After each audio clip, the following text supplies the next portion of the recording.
Halo semua, balik lagi ke channel Dramanesia. Jadi, di video kali ini gue akan nge-review alur cerita film drama Korea yang berjudul Blood.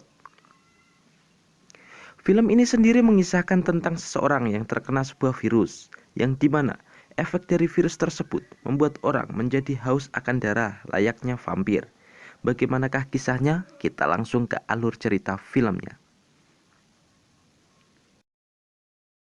Awal film, kita diperlihatkan dengan seorang pria yang berada di sebuah gereja yang terbengkalai. Pria tersebut bernama Park Ji-sang.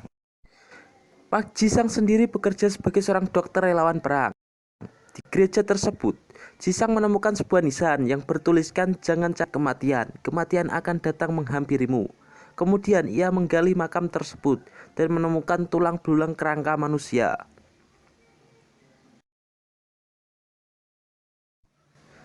Ji-sang kini tengah berbicara dengan temannya mengenai seorang pasien yang harus segera dioperasi.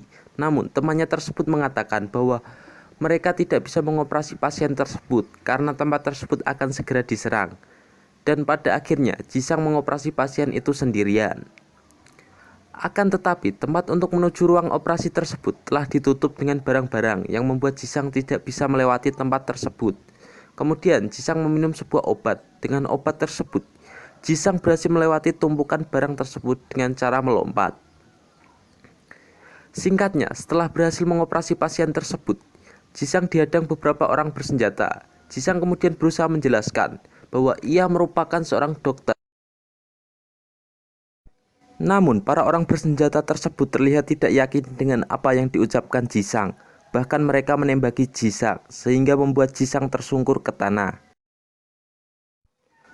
Di saat salah seorang pria tersebut ingin memastikan keadaan Ji-sang, tiba-tiba Ji-sang bangkit dari tanah dengan kuku yang berubah menjadi panjang dan tatapan mata yang berubah menjadi menakutkan.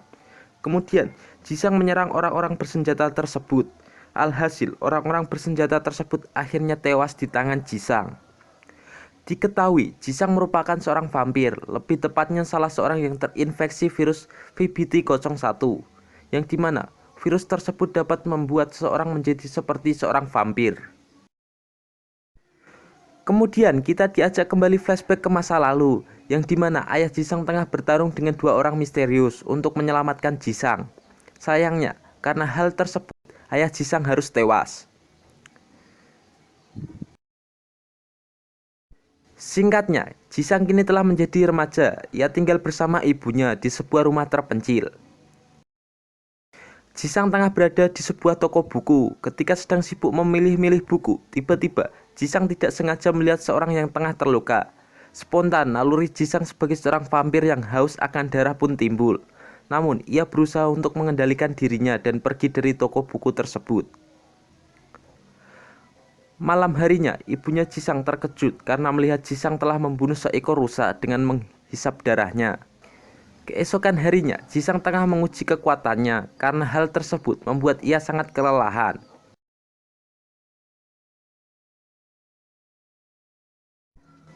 Malamnya, ketika Ji-sang tengah berjalan pulang, ia bertemu dengan sekelompok geng. Salah seorang dari mereka menyuruh Ji-sang untuk menyingkir karena menghalangi jalan mereka. Namun, Ji-sang tetap cuek dengan ucapan tersebut.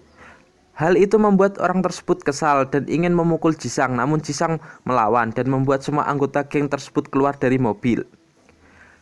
Singkatnya, karena kejadian tersebut, Ji-sang dan semua anggota geng tersebut berada di kantor polisi. Namun, anehnya, semua anggota geng tersebut terlihat babak belur sedangkan Ji-sang baik-baik saja. Keesokannya, Ji-sang tengah berada di sebuah hutan. Dari kejauhan ada dua orang yang tengah mengawasinya. Di sisi lain, ada seorang gadis bersama kedua orang tuanya di hutan tersebut. Namun, saat kedua orang tuanya tengah sibuk memotret, putri mereka tiba-tiba hilang karena mengikuti seekor kelinci. Di saat gadis tersebut berhasil menangkap kelinci tersebut, ia tiba-tiba dihampiri segerombolan serigala. Karena ketakutan, gadis itu pun pingsan. Beruntung ada seorang yang menyelamatkannya. Ternyata orang tersebut adalah Ji-sang. Ketika bertarung dengan serigala tersebut, Ji-sang mengeluarkan kekuatannya dan berhasil mengalahkan gerombolan serigala tersebut. Di sisi lain, dua orang yang sedari tadi mengikuti Ji-sang melihat kejadian tersebut. Setelah berhasil mengalahkan serigala-serigala tersebut, Ji-sang berusaha menolong gadis yang pingsan tadi. Kemudian ia pergi karena ada suara dari tim SAR yang mencari gadis tersebut. Sun Yang yang merupakan ibu dari Jisang dihampiri dua orang misterius. Sun Yang akhirnya bertarung dengan kedua orang tersebut. Namun, dua orang tersebut terlalu kuat. Jisang yang baru saja datang berusaha menyelamatkannya. Namun, Jisang bukanlah tandingan mereka. Sun Yang akhirnya memencet sebuah tombol yang merupakan saklar lampu berwarna violet yang membuat kedua orang tersebut tidak bisa melihat karena silau. Jisang akhirnya berhasil membawa ibunya pergi dari tempat tersebut. Namun keadaan ibunya tersebut sudah kritis karena disuntikan sebuah ramuan dari dua orang tadi. Karena hal tersebut, ibu dari Jisang akhirnya meninggal. Jisang kemudian membakar jasad ibunya beserta rumahnya. Namun sebelum membakar rumah tersebut, Jisang terlebih dulu mengambil barang berharga peninggalan ibunya. Kembali ke masa sekarang yang dimana Jisang telah tumbuh menjadi seorang dokter relawan perang. Jisang tengah bertugas untuk merawat prajurit yang terluka. Ketika Jisang tengah menerima telepon, tiba-tiba terjadi ledakan di tempat Jisang berada yang membuat Jisang jatuh tersungkur. Namun, tidak beberapa lama, Jisang kembali berdiri dengan berlumuran darah. Jisang akhirnya kembali ke Korea. Ia kembali karena ingin menemui temannya yang mengetahui informasi mengenai rumah sakit kanker Taemin yang tengah dicari Jisang. Dari informasi tersebut, diperlihatkan tulang belulang kerangka manusia yang kita lihat di awal film. Ternyata semua informasi tersebut berkaitan dengan virus yang menginfeksi Jisang dan keluarganya. Sementara di tempat lain, seorang pria tengah mengangkat sebuah telepon. Dalam percakapan tersebut, ia mengatakan rencana berjalan lebih cepat dari yang ia pikirkan. Jisang datang ke sebuah rumah sakit. Ia pergi ke sana karena akan menjadi dokter di rumah sakit itu. Namun, baru sampai di aula, Jisang ditabrak seorang wanita yang merupakan dokter di rumah sakit tersebut. Bukannya meminta maaf, wanita tersebut malah menyalahkan Jisang kemudian berlalu pergi. Singkatnya, Pak Jisang diperkenalkan sebagai manajer dokter bedah di rumah sakit itu, yang tentu saja membuat terkejut dokter di rumah sakit itu, termasuk gadis yang menabraknya. Akhirnya, diketahui gadis tersebut bernama Yorita. Kini Rita tengah menjalankan sebuah operasi. Dari atas, semua dokter tengah menyaksikan operasi tersebut, termasuk Jisang. Terlihat Rita menyombongkan kemampuannya di hadapan Jisang. Karena hal tersebut, Rita membuat kesalahan, di mana kondisi pasien justru memburuk. Kemudian Jisang masuk ke ruangan operasi tersebut. Ia mengatakan ia akan mengambil alih operasi tersebut. Namun Rita mengatakan orang tersebut adalah pasiennya.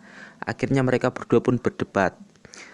Rita akhirnya mengalah karena diminta oleh presiden direktur rumah sakit tersebut yang merupakan pamannya. Jisang akhirnya mengambil alih operasi tersebut. Dalam waktu yang singkat, Jisang berhasil menyelesaikan operasi tersebut, yang membuat semua dokter yang melihat operasi tersebut tercengang. Malamnya Jisang berada di rumah bersama dengan temannya. Setelah memeriksa keadaan Jisang, mereka berdua membahas mengenai rumah sakit kanker Taemin. Di tempat lain, presiden direktur tengah menjemput seseorang. Ternyata orang tersebut bernama Jae-wook. Jisang kini tengah berada di kamarnya. Di dalam kamar tersebut, Jisang tengah memutar video peninggalan dari ibunya.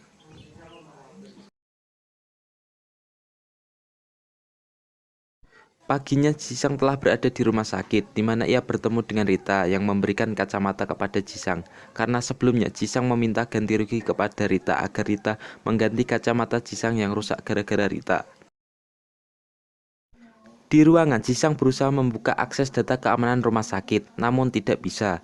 Tepat saat itu Jisang mendapat pemberitahuan kalau ia harus menghadiri wawancara residen.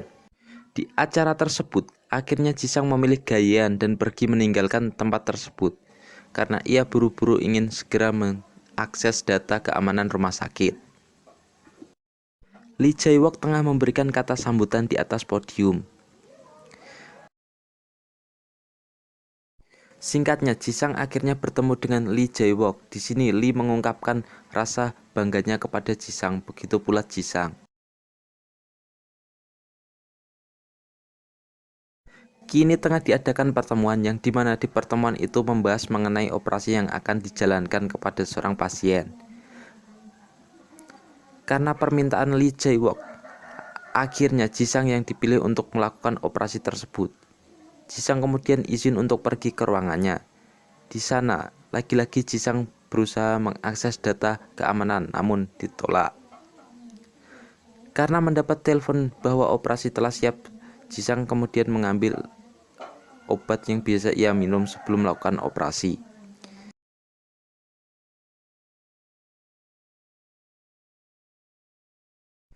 Jisang mulai melakukan operasi. Di atas ada Lee Jae-wook dan Rita yang menyaksikan operasi tersebut. Namun, setelah melakukan pembedahan, tiba-tiba Jisang tidak bisa mengontrol dirinya ketika melihat darah.